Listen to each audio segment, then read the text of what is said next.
Good evening. It is Tuesday, May 3rd, and welcome to the Positional Sports Talk Show. Host live streaming on Facebook Live, Twitch, and our Positional Sports Talk Show YouTube channel.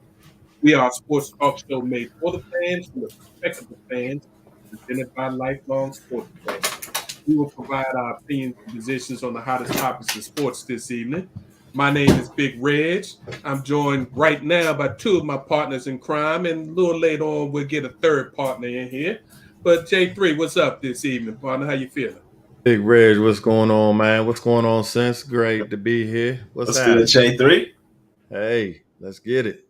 And Sense is in the building. How you feeling, partner? Feeling good, feeling great. You might notice a little change in decoration. That's giving props right now to the best player in basketball at this point.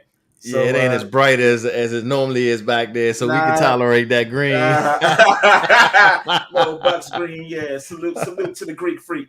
Absolutely, and I'd agree with your assessment of the best player in the NBA right now, best player in the world right now, and he's showing it in multiple facets. A little later, the professor hopefully will be jumping in and joining us, so we look forward to that. All right, this evening we're gonna give you some quick hits, and then it's real simple: NBA playoffs, NFL draft, and we're gonna dig into it. And of course, we're going to hit you with our final post of the evening. So as always, we appreciate you tuning in. Please sit back, relax, enjoy posts on the Positional Sports Talk Show channel. All right, so let's get into these quick hits, fellas.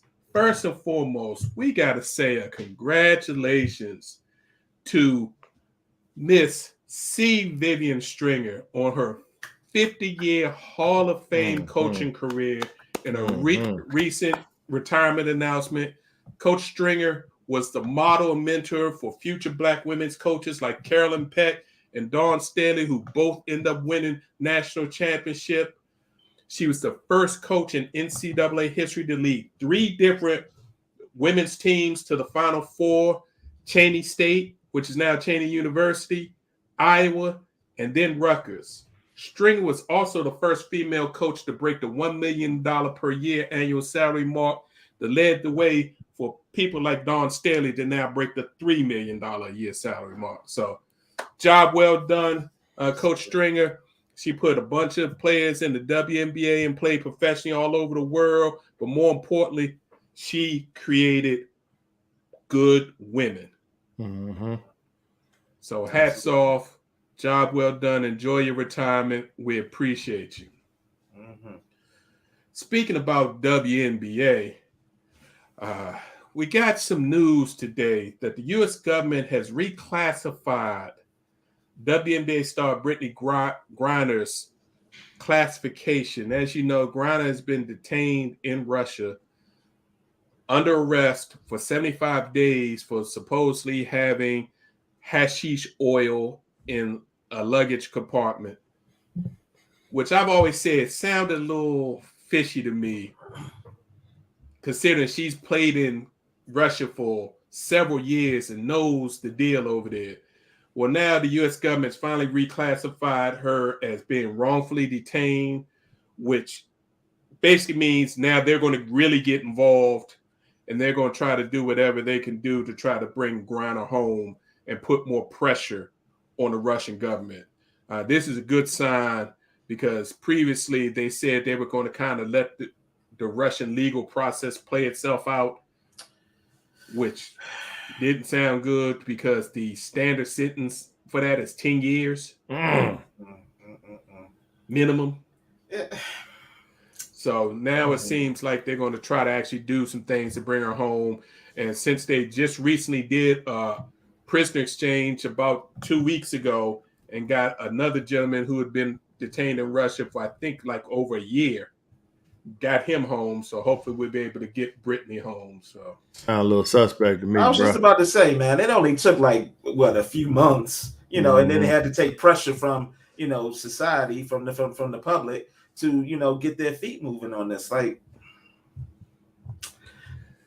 yeah, I think they were more concerned, giving them the benefit of the doubt, that based on Russia's invasion of Ukraine, that they would use Griner as a political chess move, pawn. Yeah. Pawn. And they were trying to keep things down, but I think now they've decided, enough's enough. So hopefully we'll see some success. But I just watched right before we got on the air that somebody from the State Department said you still got to be patient. These things could take weeks, months, if not years to work out. So but they should have stepped in a long time ago. They shouldn't have waited this long to actually step in. So I mean, it just sounds real shady. And Russian prisons aren't exactly Club Med, so prayers up, Brittany. Yeah, and especially for a 6'10" female. Exactly. Yeah. Speaking about the WNBA, the WNBA regular season kicks off this Friday, and they announced this weekend that they will pay tribute to Brittany Griner by putting her initials on every WNBA court across the league to let the world know and to let Brittany and her family know that they're thinking about it and trying to help. So, that's good. Solidarity. Good show. Speaking about things kicking off, for all the puckheads out there, the Stanley Cup playoffs began yesterday. Yes, sir. Before we move on to the from the WNBA, we're gonna talk about Dawn Staley's contract. New contract. It's actually not a new contract. She signed that before last season. Okay. So it's just made public then. Okay. Yeah, the $3.3 million a year. Yeah. Highest paid female coach in the NCAA college ranks. Yeah, she's doing her thing. Okay. There's only like 3 or 4 people that make more money than her, and one of them is Gino Auriemma. And speaking of WNBA, do you think has she coached for the WNBA before? No. Okay. Do you think she makes that jump up if the money's right? No. Okay. She's building an empire. When she's said and done, she's gonna retire from South Carolina. They're gonna put a statue out front for her. Okay. Much deserved. Much deserved. So I ain't mad at her. Yeah. So for the Puckheads, Stanley Cup playoffs began yesterday. 4 series started yesterday, and tonight the other 4 series get started. So got some good stuff happening for the NHL fans. So please check them out. Man, let's talk about some boxing real quick. Yes, let's. Shakur Stevenson put on a boxing clinic. And the bad part about it, he was doing it against another undefeated 2 division champ. This guy was the champ at 126, and Shakur chased him out of 126 to 130, then chased him down to 130 to make him fight him. Man. And Shakur easily won 9 out of the 12 rounds. You could probably say 10 out of 12. It was total lopsided fight. So shout out to Shakur. I mean, I think he is the next big thing, face of boxing, as long as they continue to move him the way they're moving. He says he wants to unify all the junior lightweight titles at 130. So that means the IBF champion, Kenichi Ogawa, and the WBA champion, Roger Gutierrez. They on notice. If Top Rank can make those fights happen, make sure you get a big payday because you're going to lose your belt. Shakur is like that. Let's hope it happens. Let's hope it happens. Yeah. Top Rank. If not, if he says if he can't make those fights, he's moving up to 135 lightweight with all the other big boys and add another big name. So there's some huge fights he can make at 135. So. Shout out to the biggest female boxing event ever worldwide. Last Saturday at Madison Square Garden, in the main arena, the arena where the Knicks play, Katie Taylor and Amanda Serrano sold out the Garden. And the fight went 10 rounds because the women's titles only go 10 rounds. Split decision. Katie Taylor, the bigger name with the more prominent promoter, got the decision. But I think I think Amanda got robbed but they're already talking about that this needs to be run back. Yeah. And possibly doing it as soon as this fall. So cool. Shout out. I mean, for a women's boxing match to sell out Madison Square Garden, and they sold it out in like 2 hours. That's big. Huge.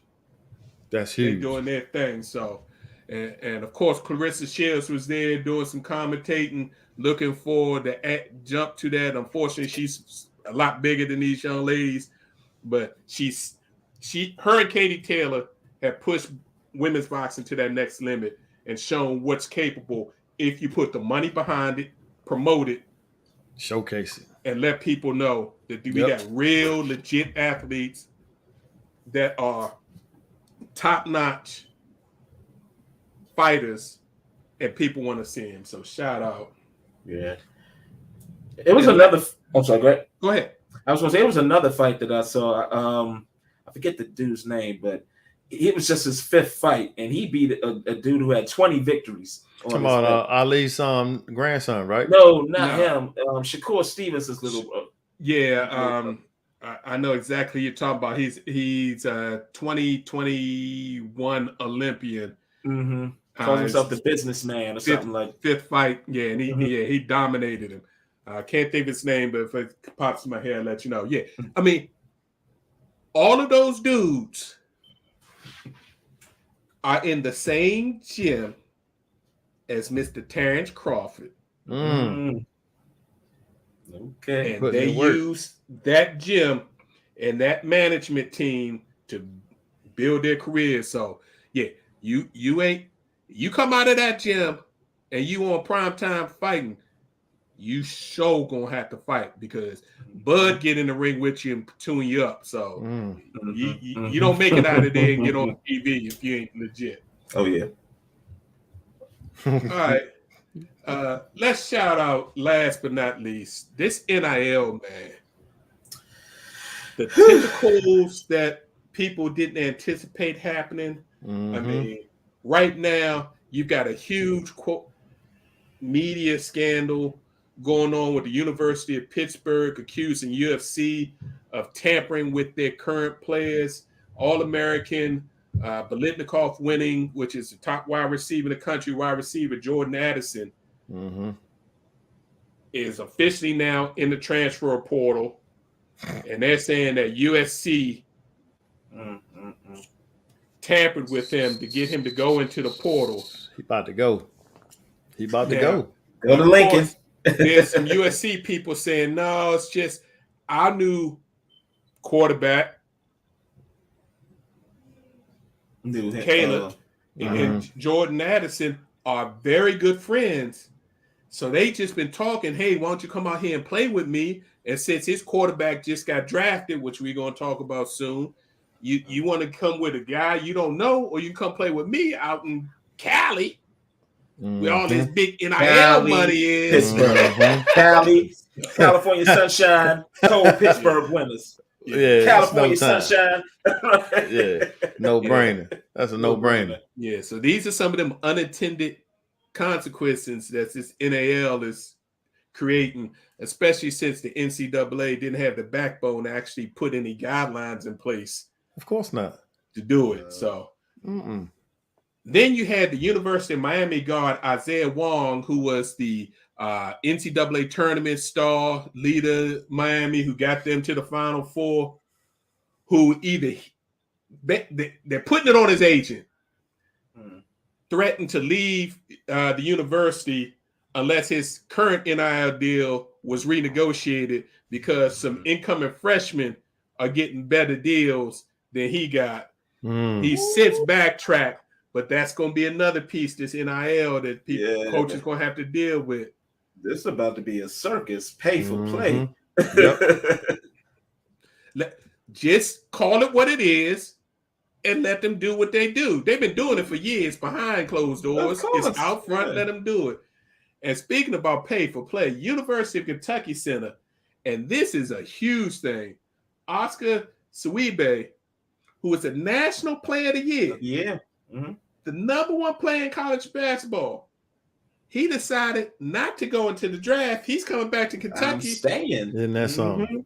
Because he's reportedly going to make somewhere up to $2 million next year in NIL deals. Man, God bless America. Show me the money.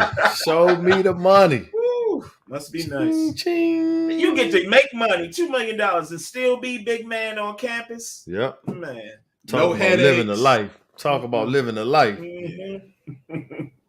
Now, this Saturday, we got 2 huge combat sports events taking place. The pay-per-view king, the number 1 pound-for-pound man, Mr. Canelo Alvarez, going up in weight to challenge WBA light heavyweight champion Dimitri Bivol in Las Vegas on DAZN. This is a dangerous fight. Mm-hmm. Now, Canelo had a light heavyweight championship when he fought the washed up has been, but this dude, Bivol, is a legit champion. So it's gonna be worth watching. Undefeated. Oh yeah. Cinco de Mayo always brings out the best watching. fights, Yeah, man. so it's gonna be worth watching. Yeah, this is not one of them fights where you expect somebody to try to take it easy. He is really stepping up his game and saying, nah. He said he wants to fight the best of the best. Mm-hmm. He says after this, he's supposed to fight Triple G again as long as Triple G wins his up. Triple G won his fight, so he wins this. They fight Triple G again in the fall, and then he says in 2023 he's going to try to unify the light heavyweight titles. So Canelo's on this mission now.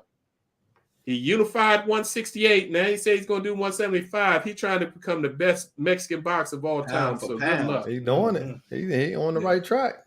He's surpassing De La Hoya for real. Yeah. But that wasn't hard. Pretty boy. Right. Hard, Yeah. And last but not least, we got to tip our hats to our man Dana White. UFC 274 is this Saturday. You've got 2 title bouts. The lightweight champion Charles Oliveira defends his title against 2-time title contender Justin Gaethje in the main event, and women's strawweight champion Rose Namajunas defends her title against Carla Esparza. This will be their 2nd time meeting. So 2 good, and the undercard is stacked. So if you're into mixed martial arts, UFC, you got a big thing. So good stuff. A lot of stuff. Quick hits, a little longer than expected, but we're going to keep it moving. Let's talk about these NBA playoff stuff. Mm-hmm. Where you going to start at first? I know, where? Well, first, let's start off with the first round. Eastern Conference. Number 4, 76ers take out number 5, Toronto, 4-2. No surprise. Expected. Right. But in the last game, up 29. Yeah, coaching. With 4 minutes left, Coaching. Joel Embiid gets in the way and gets accidentally hit in the face by Aaron elbow, wasn't on purpose, and fractures his orbital bone and gets a concussion. Coaching. So now Embiid is out. He missed game 1. He's definitely going to miss game 2. They're hoping that he might be back in game 3 or 4. What do y'all say about this? I mean, coaching. What in the hell is Doc Rivers doing? Why is it Joel Embiid in there and you up 20-something points? Come on, man. Yeah, what are you doing? The thing. Why keep him in the game? Right. Like, and his argument, his argument was, well, he kept his players in there. Well, I mean, so you got to look right. Exactly. You got to protect your player.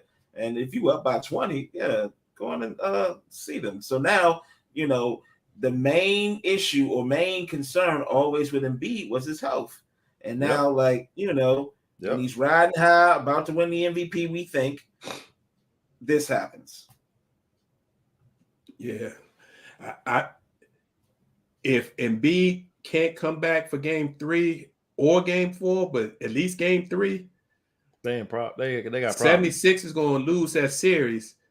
And if 76ers lose that series, I think that might cost Doc his job. Oh, it is. It is. Also talk about the haphazard of Harden. What is he doing out there?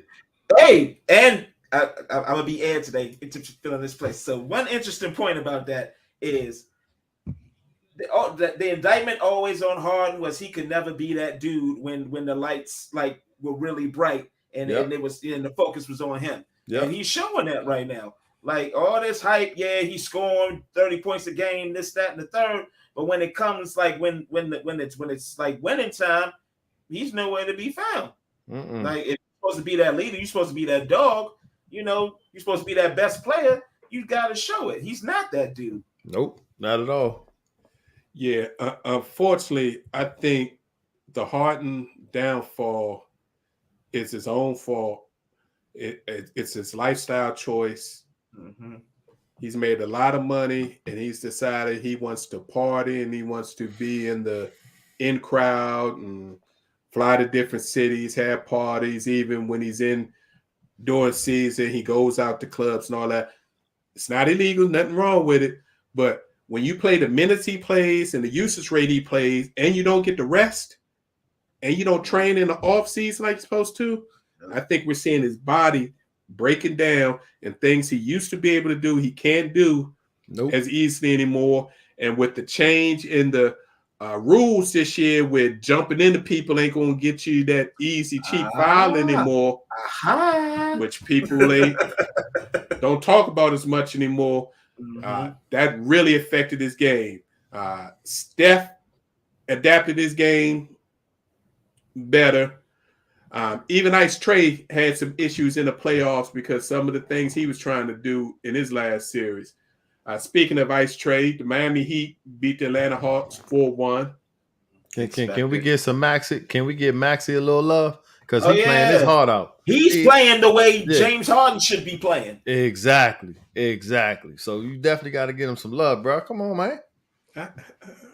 That's what y'all on the. I can't give it.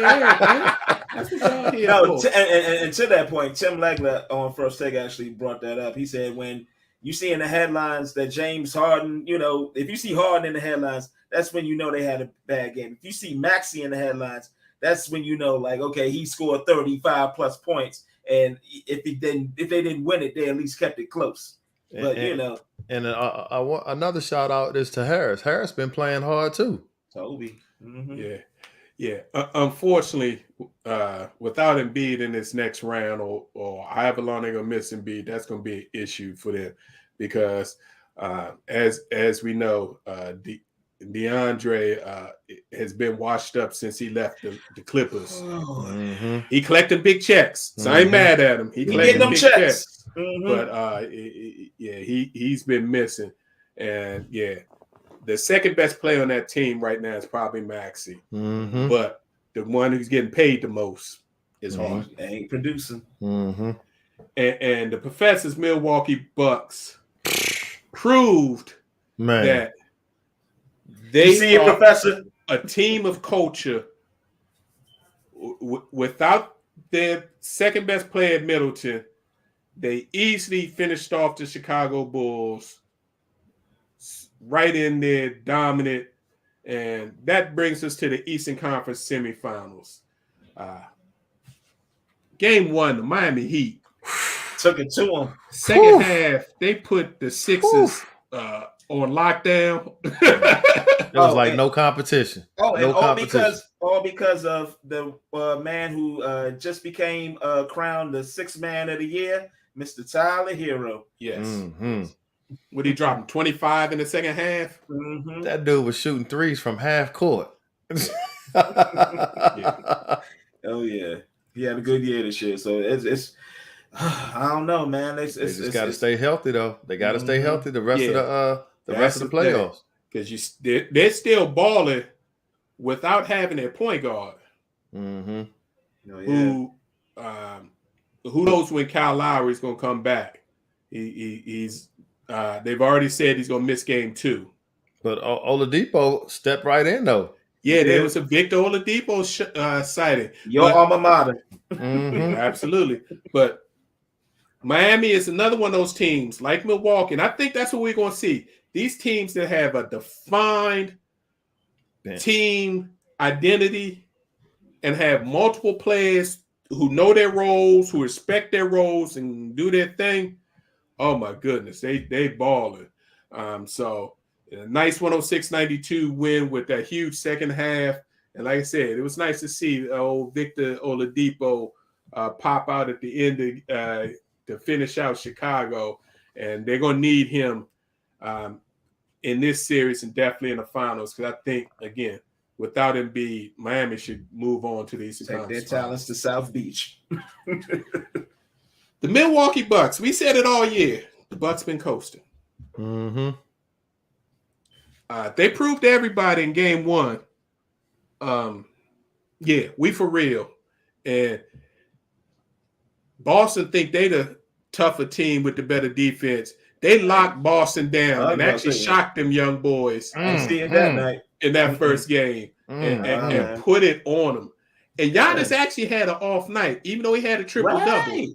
He had an off night scoring, but he made sure everybody else got involved. So this is going to be an interesting series. The game two is actually on right now. Boston's up 11 early, so they came out with a little more aggression for game two. I still like Milwaukee in this series because what Giannis is doing, he's proven again that he's the best player in the world. Period. It's going to come down to bench. It's going to come down to bench play because you ain't going to be able to run Giannis the whole game throughout the series. So he's going to need some help. And now that Middleton is not playing, you're going to have to see Drew Holiday and some of the Bobby other Portis and Bobby, some of the other players step up. Yeah, I mean, but they handled Boston that other game with no problem. I mean, I think Boston's problem was they showed their hand too early. They came out, I think, because of Milwaukee's defense, but they came out just shooting threes, like, threes, only because that interior was closed up. So I think with Boston had to go back to the to watching film and see where they where they could have gotten better, and with them being up by 11. I still have Milwaukee coming out of this, but it's not going to be a runaway. This is going to go 6 or 7. I just think the experience and Giannis is the difference. Jason Tatum's a bad boy, but he's got to pull that whole team together. And Marcus Smart, their leader, is injured, not playing game 2. Who knows when he's going to play, and he's not going to be right for the rest of the season because he's got supposedly a deep thigh contusion or whatever. So that's a problem. So that's a huge hole in their defense. Yeah. Oh yeah. That's a huge hole. I mean, Robert Williams going to have to step up, but that's only on the interior. And Grant Williams going to have to, play some heavy D as well. Yeah. All right, let's move on to the Western Conference. Their first round, just like the Eastern Conference, the top 4 teams moved ahead. Phoenix beat New Orleans 4-2. The Pelicans tried. I gotta give them props. Look at the Pelicans fly. Yeah, considering where they were and where they ended up, and if they'd have had the big fella in shape and on the court, that might have been a different series. They found themselves a gem in Jose Alvarado. I gotta give him his props, man. He a little workhorse. He's a little workhorse, but don't sleep on Brandon Ingram. Don't sleep on him. Don't sleep on McCollum. Because they were taking it to him. Brandon Ingram and McCullough are the now leaders of that team and organization. Now they just need to get Zion on board and willing to buy in, and they could be a problem next year. But Phoenix, another one of those teams, they have a strong identity. They were pissed off from losing last year. They want to make it back to the finals and win, and they were lucky. That boy Devin Booker came back game 6. He wasn't full Devin in game 6, but he gave him enough, and your boy CP3 went off. I was just about to say, can we give CP3 some love? This dude was basically perfect. They need to call him Mr. Durable, because I saw the youth. My goodness, Benjamin Button. So shout out to Phoenix. Now they started looking like the best team in the NBA again. Memphis Grizzlies, Minnesota Timberwolves. Man, that was a good one. That was a good one. Daddies talking smack to each other. Yes, sir. Minnesota hadn't been in the playoffs for years, so it was obvious that they were in their growth stage, just getting there, trying to learn how to win. They blew 3 double-digit half-time, second half leads to end up losing. But I think they're coming. But them Memphis Grizzlies and Ja Morant ain't no joke, and they ain't scared of nobody. they climbing up the chimney. They want the smoke. It's just sad that they got to play Golden State because I don't see them winning. That thing winning that series. You gonna get to a big Reds.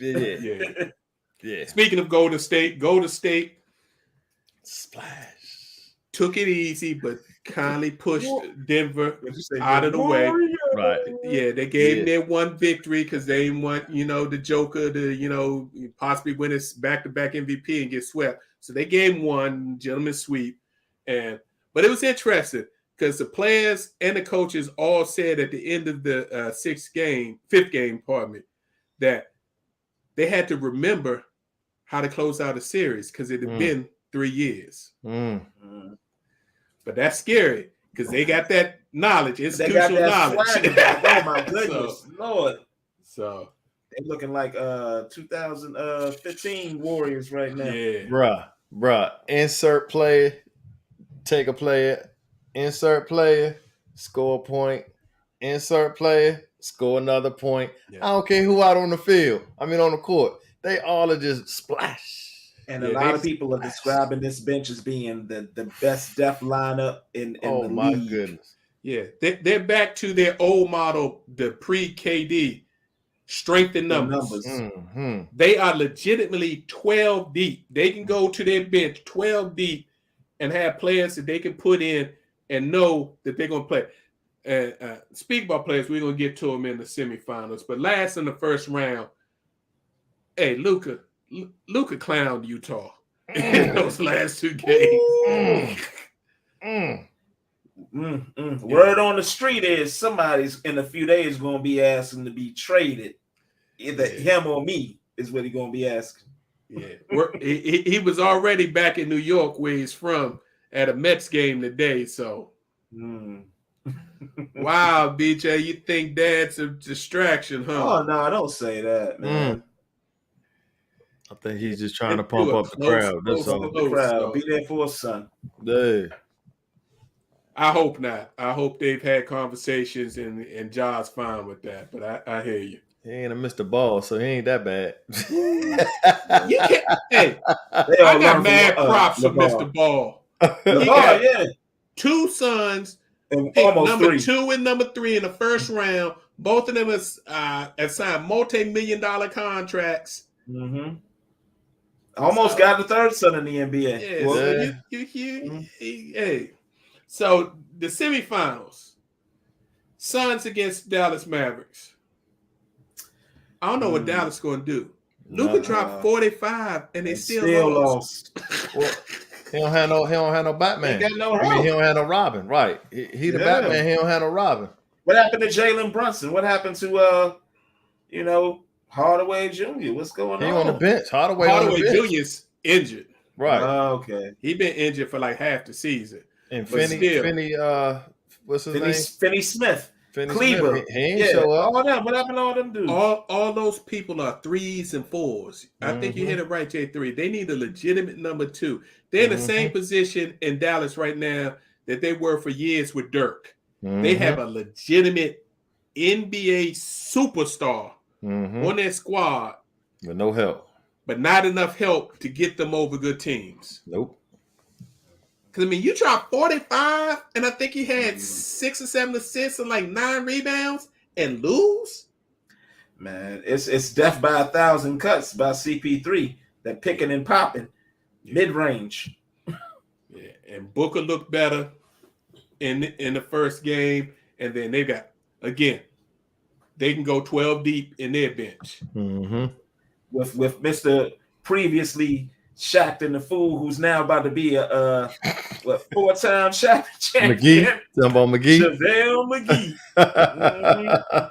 Appreciate you joining us, Professor. Appreciate you. What's up, What's up, fellas?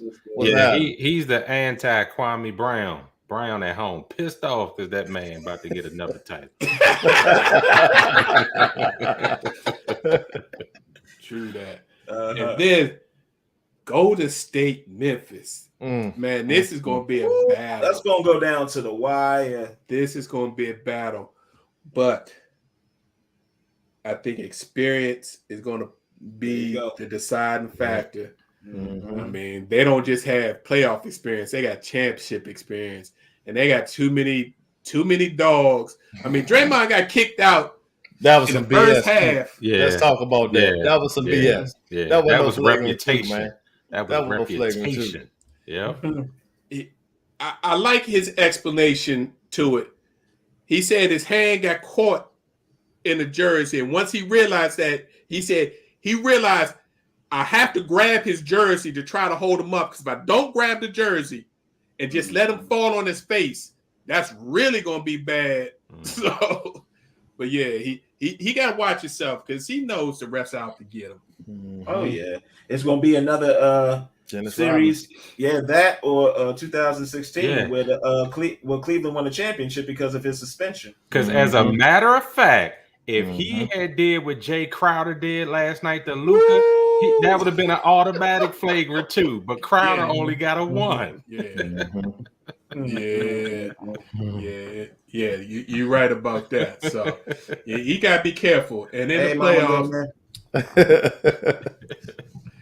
the playoffs, you get 4 flagrants, and you got to sit out a game. So he's got 2 flagrants already. So he's got to be careful. But Golden State, they don't have they have Splash Brothers, but they got a trio of elite Splash Brothers. And then, as J3 said, they bring people off the bench. They can still get it done. Be like, I forgot Kuminga, right? I know. Oh, and I think Steph gonna go in the dark mode, Steph. Man, yeah. And Gary Payton Jr.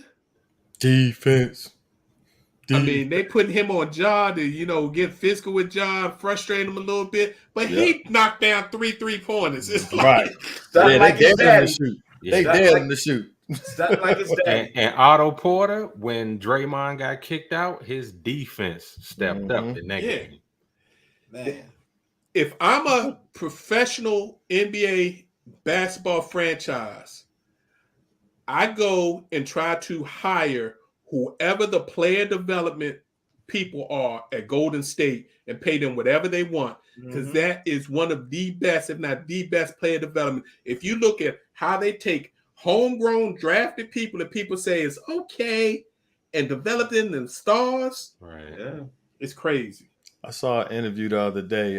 Damon Lillard was talking about Poole and how he's improved, and he said, I thought he had something, but I really see it now. And I'm like, you ain't never lied. Right. Wiggins turned into the player that we all knew he was going to be. Oh, Andrew Wiggins. And you could see how the positions are changing. Iguodala was replaced by Draymond. Draymond's going to be replaced by Wiggins. Wiggins is going to become their defensive starter and their main cog in the defense. You can see, not Steph's going to go anywhere, but Steph can slowly start taking a back seat, and Poole can be the main scorer for their team. You got anywhere. You got the rookies that really ain't getting no run now to just be Kuminga and the other guy, Moses Moody. That gonna be ballers in another 2 or 3 years. Yeah, they still got Wiseman too, right? Yeah. And I even talked about him because he stayed hurt. Don't think about Toscano either. Don't sleep on Toscano either. Toscano Anderson. Yeah, so I like Golden State to come out with Memphis, but I think Memphis is going to get real physical with Golden State tonight and try to win this game, because Memphis cannot go down 2-0 to Golden State and lose their first 2 at home and go to San Francisco and expect to get it. Neither can Boston. Well, they can if they get swept.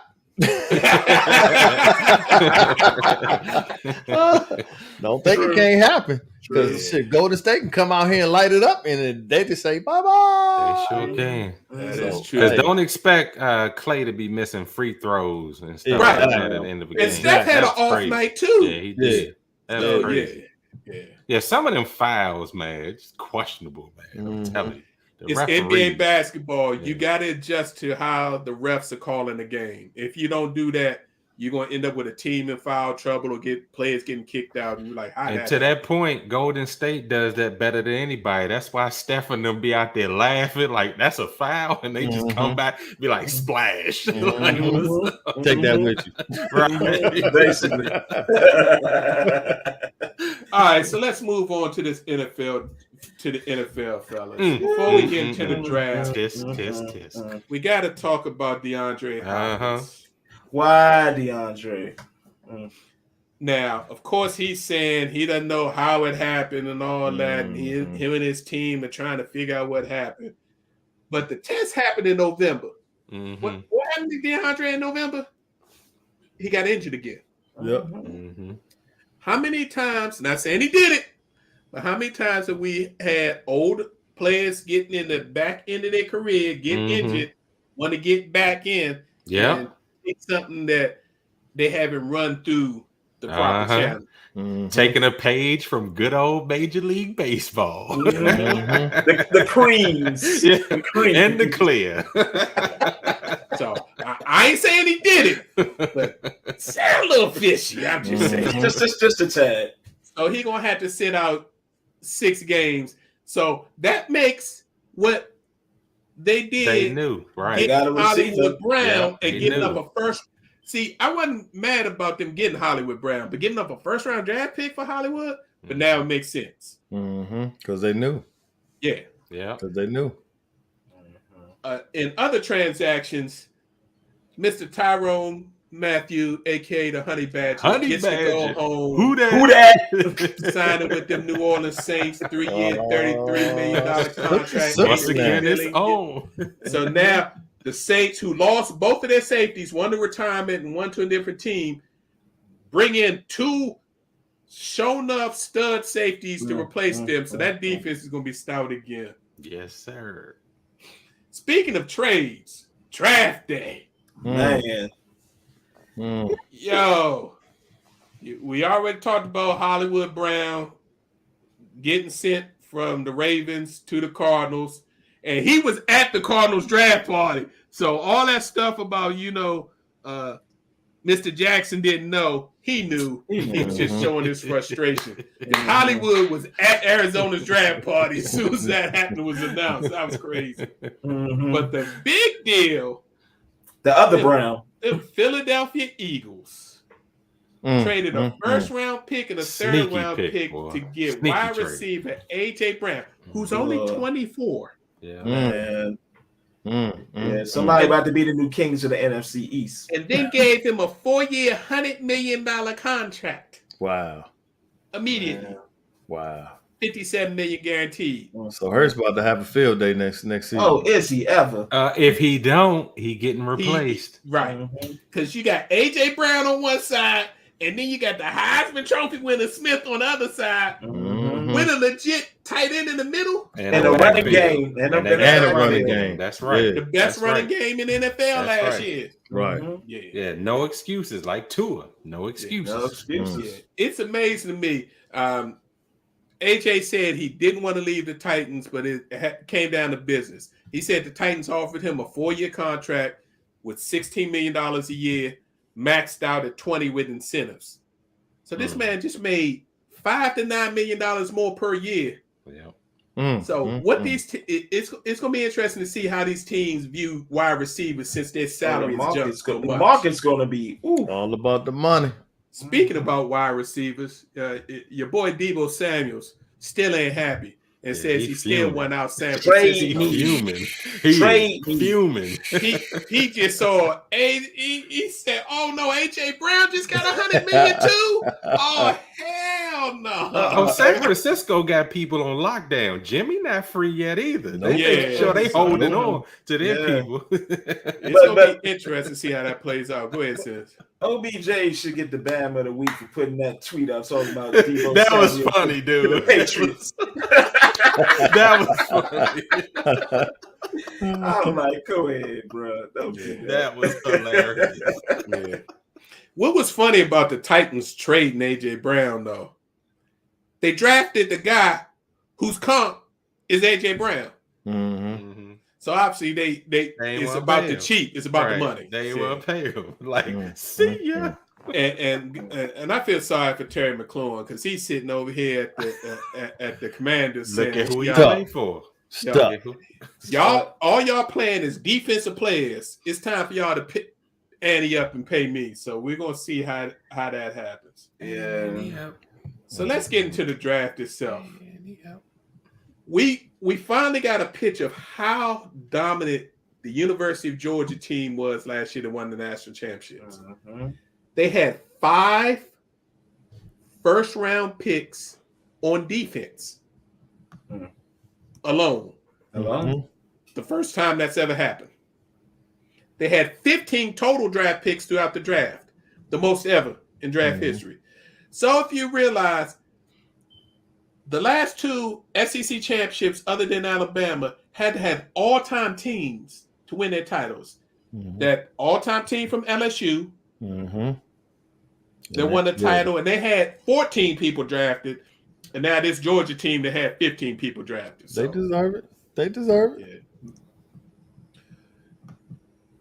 But other than Georgia, offensive linemen and wide receivers dominated the first 15 picks. I mean, to see the wide receivers going off the board early was crazy, and them big uglies. You win championships with big uglies, so you do. Yep. I mean, a lot of teams I think had real good moves, and I want to hear each one of y'all who y'all think did real good in the draft. But before we get to that, last but not least, only one quarterback selected in the first 2 rounds. And when all the quarterbacks fell to Pittsburgh and they drafted, everybody expected someone else to go, but they decided to stay with the hometown kid, University of Pittsburgh's Kenny Pickett, select 20th overall. So literally, he just has to go to the other side of the building, and he gets to play all his games in the same stadium, work out in the same facility. So now I didn't agree with the comp though. They say he's Big Ben all over again. I didn't agree with that. I think that was a big stretch. Yeah, I think he's more of a young Carson Palmer.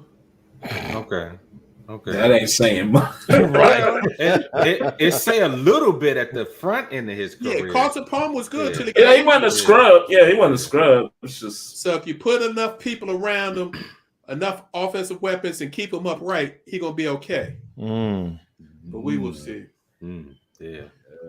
So who did y'all think did the best jobs in the draft as far as team wise, looking at their whole drafts? I'll say 2 teams. So I kind of like what the Lions did as far as getting their defense straight. Plus, they also drafted a receiver for Jared Goff. They kind of building from scratch. They already got the culture set with their coach, who I really like, and Dan Campbell. And also, and you're gonna laugh, but with the Commanders getting Sam Howell, I thought that was a sneaky good pickup. Because you don't know what Wentz is going to do.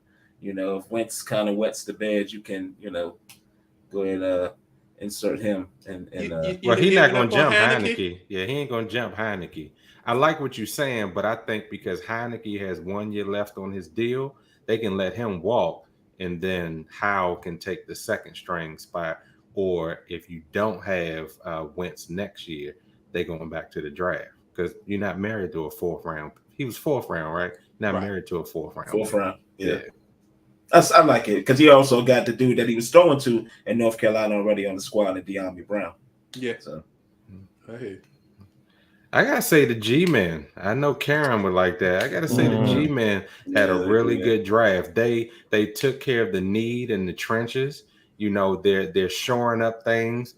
Because this is Daniel Jones's last chance. If he can't get it done with Tony and Saquon Barkley and whoever else they try to bring in, then yes, they're gonna turn the page next year to get a quarterback that's coming out. But I like what they did overall. I still think they're going to be battling for the cellar this year, but I think they already know that. I think they're building for the future, and I think they started the process correctly this year because their last 5 drafts have been horrific. Yeah, my sister, I had to send her a text and saying, your Giants are actually doing an actual pretty good job. They did okay. Yeah. I think the Jets did pretty good too. They did. Jets did do good. I think they did the best in the draft. I mean, the Jets came away with arguably the number 1, if not the number 1, then the number 2 cornerback in the whole draft. Arguably the number 1 to 3 wide receiver in the whole draft. So that was Ahmad Sauce Gardner as the cornerback, Garrett Wilson as a wide receiver. Then they traded back up in the first round to get defensive end Jermaine Johnson II from Florida State. Yeah. Who was the defensive player of the year in the ACC. And if you watch the tape, actually had a better year than Aiden Hutchinson or Travon Walker, but his team didn't play as well. Right. So you got 3 stud first-round picks, and then in the second round, they got the best running back in the draft. Yeah. So, yeah, the Jets did a hell of a job. And that's shocking to say the Jets and the Giants did the best job. You know what? The Patriots might be in the bottom of the division. Right. I mean, this might be the year that Zach Wilson, kind of like.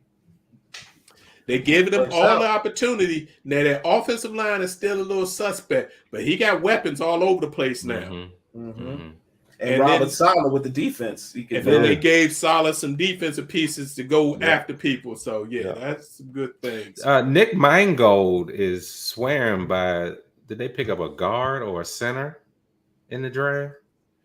Yeah, they did get an offensive person. He's saying that guy, I can't remember his name, but even Nick Mangold, now, if he's the guy is legit. So, man, I didn't even think about that. I think that was the dude. His father was like ecstatic that the Jets drafted him. Yeah, wow. That was that one. Another sneaky draft that a lot of people didn't hear about. Kansas City Chiefs had a really good draft.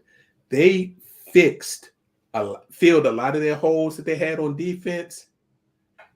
And the receiver that they took, Sky Moore out of Western Michigan, he's not as thick, but he is a cheetah-like prospect. He's 5'9", cat quick, get in and out of breaks. But because he's at Western Michigan, a lot of people ain't hear about him. So Kansas City reloaded. So. Let me ask you this, Big Rich, real quick. And I think I asked you this at the end. So, what do you think of B-Rob? B-Rob getting drafted by the Commanders? I think he's going to be a good change of pace back. I think the Commanders have their running back. As long as he can stay healthy, the Commanders have their running back. I think they really. If the wide receiver that they signed last year, if he can ever stay healthy, they got 2 decent wide receivers. They really needed to fix the offensive line for whoever's going to be the quarterback, and I don't think they addressed that well enough. Now, they did sign a veteran after the draft on Monday. Trey Turner. Trey Turner, who's a starting guard. So maybe that was their plan all along, but they just packed You asked me that's. How about the Commanders? I just asked him since he was an Alabama boy. Did y'all hear when Tennessee Titans starting quarterback said? Sure did. It's not going to be his job to mentor Malik Willis. And you hear his excuse? He said after the playoff loss, he just became in a dark place. And he just don't feel it's his job to do that. Oh, Tannehill heard that knock on the door. Anybody they brought in, even if they brought in your boy from Cleveland, he would have heard them footsteps anyway. So he might as well have his bag. Malik Willis, I don't know where Liberty is. I thought it was in Tennessee. No, it's in Virginia. It's in Virginia. Okay. It's a private Christian institution. Yeah, Jerry Falwell. Yeah. And Carolina, I think, found their quarterback of the future, Matt Corral. They don't have to rush that him, was a sneaky good but one, picking him up in the 3rd round changed some things. That was gonna be my second. I actually team. thought they were gonna grab Howell. I did, but Corral in the bad pick. Yeah, so you got it, BJ. Yeah, all the time, unfortunately. Yeah, it's gonna be interesting to see. The Ravens had a decent draft pick. I mean, with Hamilton. They got Kyle Hamilton from Notre Dame, the safety, and then they went and picked up Washington should have picked up. The dude from Michigan, a guy, David. Who was injured, who blew out his Achilles, who's a number 1 talent. As long as he gets healthy, I mean, they got a shot. Fellas, Boston is blowing Milwaukee out so far in the first half. Yeah, 19 points. Yeah, it's a statement game. So, it's all good. Yeah, they already stole home court, so it's all that good. series ain't going 7. So this is just like you said, gentleman's sweep. Yeah. But with the drafts, unfortunately, we really won't know for 3 to 5 years from now. So we can all speculate who's the best and all that. But until these guys put them cleats on grass or turf and actually show up and play, we will see. So looking forward to the NFL. We're going to focus more heavily on basketball and puck for a little bit as we get into it. We'll get back into the NFL as the summer kicks in. All right, Professor, we got time. We've missed it. Are you ready, or you need another few minutes for the post? I'm ready. I didn't look at the time. Oh my goodness. All right, fellas, let's go ahead and get this in real quick. So, hello, ladies and gentlemen. These are your post takes for this week. All right, an ode to those that flex and make things happen in 2 or more areas. This week, the takes will split into 2 areas like that nasty 7-10 split in bowling, huh, J3? It is time for fantasy on ice. Yes, the puck dropped last night on the NHL playoffs, and they began with a bang. 2 blowouts and no overtime periods last night. It looks like 2 teams are seriously eyeing the dented Stanley Cup. Oh, wait. Maybe they fixed it when the Grade 8 dropped it in the fountain in D.C. The shocker of the night was truly the St. Louis Blues delivering a 4-0 shutout on the road against the Minnesota Wild. Left wing David Perron had a hat trick and an assist. Wow. This is a serious wake-up call for the Wild to right the series from jump. Oh, Canada. The Toronto Maple Leafs sent a strong message that the OGs are back. They Zambonied the 2-time defending champs Tampa Bay Lightning 5-0 behind a series of chippiness, fights, and just flat-out bad blood. Austin Matthews led the charge with 2 goals and an assist. Will Canada ride this blade to return the cup to its rightful country? Nope. In other action, Carolina Hurricanes had no problem with the Boston Bruins and whisked them away to a 5-1 drubbing. The LA Kings dazzled and came through with a 4-3 victory over the Edmonton Oilers. Tonight, the only game we care about is the Washington Capitals versus the Florida Panthers. Red, baby. That's right. Red. Hockey is that one sport where you do not sleep on the 8th seed. This is where the Grade 8 and the Caps find themselves, but Ovi has played extremely well, amassing 50 goals again, and the team is poised. They are the 4th seed in the Atlantic Division, but based on record, they are the lowest seed by team in playoffs. Let's rock the red, blue, and white. Let's go Caps. For all other NHL playoff action, please see your favorite sports outlet. Oh, that should be us. So check the Facebook page momentarily for additional coverage. Now to the boys of summer. You only need to know that the Nats are stinking right now, but those City Edition Cherry Blossom Unis, those are on point. Go pick up some and you will feel better as you rock it, because this season is going to be rock bottom. Hey, learners, maybe you should have sold the team during the pandemic after the World Series championship. Have you been paying attention to what has been going on in the Bronx? At last count, the Bombers are on a 10-game winning streak early in the season. I know, I hear the chatter too. Yankees are cheaters just like the Houston Astros. Don't be deceived. Just like steroids and other performance enhancers, when that culture is in the league, many are doing it and turning their heads the other way. But that is a story for another day. Celebrate what this team is doing today. Despite the hot start, the 3- and 4-letter networks had the power rankings out of sorts. The Yankees should be number 1, but they are 5th, shockingly, behind the New York Mets. I don't know, fellas. Mad Max looks done to me. To round out the top 5, we have Toronto Blue Jays at 3. We have the San Francisco Giants at 2 and the Los Angeles Dodgers at 1. Honorable mention would be the world champs who are welcoming Acuna and a couple of other players back from injury. They are at number 11. Once they gel and get chemistry back, they will be dangerous. Oh, okay, I hear you, but not sure why you asked. The Nationals are ranked 27 out of 30 teams. But hey, Peter Angelos, at least we're ahead of you. The Baltimore Orioles are 29 out of 30 teams. Baltimore, pipe down. We have some love here for you. But just like Washington sees, we're not going to say that name, we don't care for the ownership. And to close out, since I touched on the NFL for just a hot millisecond, I want to say welcome to Who Dat Nation once again to the Honey Badger. Somewhere Drew is smiling from ear to ear. These are your post takes for this week. Back to you, Big Reg. I appreciate that, Professor. Yeah, got us some MLB and some puck. Gotta love that.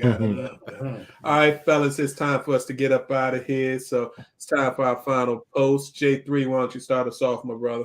Absolutely. I want to give a shout out to my bowling team on Wednesday nights, the WTF. We went from the bottom and we finished in second place. That is a big hoorah. So congratulations to my team.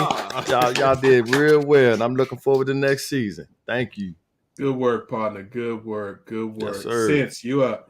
Just once again, I want to give a shout out to our cousin, Annette, who just decided to become a FAMU Rattler and join the nursing program. So it's a really big moment for the family. So shout out. Don't stop there. She joining that Rattler 100. Marching 100 in the band. Oh my goodness. How could I forget? That's tough. Nice. Big thing. Nice. Congrats. Yeah, thank you.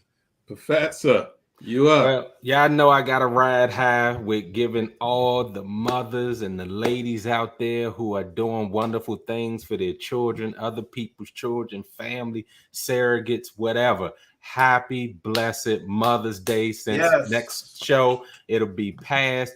Please love on the ladies in your lives that have done phenomenal things for your children, your family, and yourselves. Happy Mother's Day. Love you, Mom. Absolutely. Love you, Happy Mom. Mother's Love Day you, to Mom. all the mothers, sisters, aunts that helped make this thing happen. Yeah.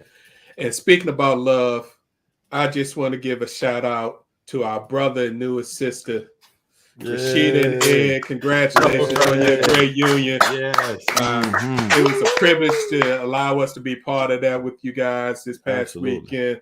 Safe travels. Enjoy your honeymoon over there in Europe. Yeah. Be safe. Enjoy each other. And we'll see you when we see you. But again, congratulations to Mr. and Mrs. All right. Johnson. Love it. Congratulations. Love it. All right. We'd like to thank you all for tuning in and listening. We appreciate your time and the opportunity to share our positions on sports with you. Please tune in each and every Tuesday at 7 p.m. for our live show. You can catch us on all our different entities. You can catch us on Twitch. We can catch us on our Facebook page and catch us on YouTube. If you can't, for some reason, catch the live show, please check us out. If you like podcasts, your favorite podcast platform, just put in Positions on Sports Talk Show. You can find us there. You can check out our Facebook page. You can check out our YouTube channel.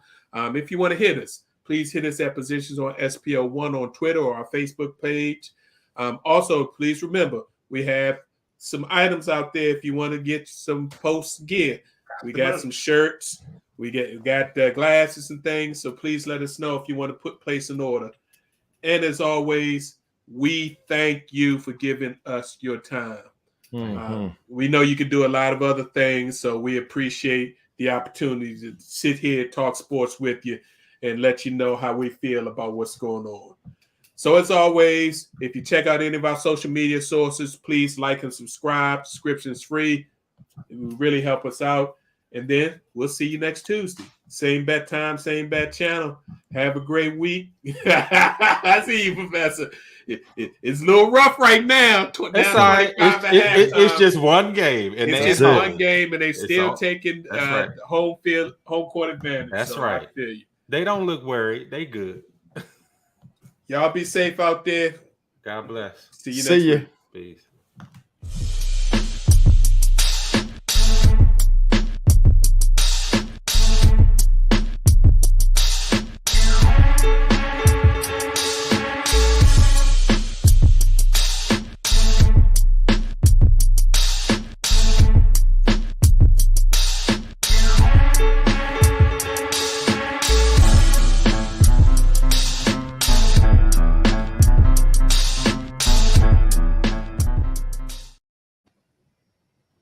Great show.